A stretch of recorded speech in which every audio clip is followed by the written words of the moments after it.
BNP এখন চাঁদাবাজদের দলে পরিণত হয়েছে। তারা এখন চাঁদাবাজ মাফিয়াদের শেল্টার দিচ্ছে, এমন মন্তব্য করেছেন এনসিপির আহ্বায়ক নাহিদ ইসলাম। এনসিপির জুলাই পদযাত্রার 14তম দিনে পটুয়াখালীতে বিভিন্ন কর্মসূচিতে অংশ নেয় দলের কেন্দ্রীয় নেতৃবৃন্দ। এ সময় পথসভায় নাহিদ ইসলাম বলেন, শত্রু বাইরে নয়, বরং দেশের ভেতরেই রয়েছে। তারা এনসিপির পদযাত্রায় মানুষের জনস্রোত দেখে দলটির বিরুদ্ধে ষড়যন্ত্র শুরু করেছে। এর আগে বেলা 11:30টায় পটুয়াখালী শহরের সার্কিট হাউসের সামনে থেকে বের হয় পদযাত্রা। নিউ মার্কেট, লঞ্চঘাট, পুরান বাজার সহ বিভিন্ন এলাকায় গণসংযোগ করেন নেতারা। পরে সার্কিট হাউসের সামনে পথসভা অনুষ্ঠিত হয়। পটুয়াখালীতে কর্মসূচি শেষে বেলা 3টায় এনসিপির জুলাই পদযাত্রার গাড়িবহর বরগুনার উদ্দেশ্যে রওনা দেয়। বিকেলে বরগুনা শহরে পদযাত্রা ও পথসভায় অংশ নেবেন কেন্দ্রীয় নেতারা।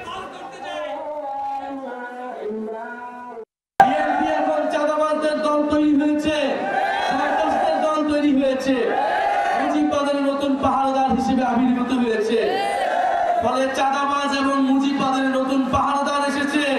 সেই পাহারাদারকেও আপনাদেরকে প্রতিহত করতে হবে। গত বছরের 3 আগস্ট ছিল হাসিনা পতনের ইশতেহার, এই বছরের 3 আগস্ট হবে স্বৈরাচার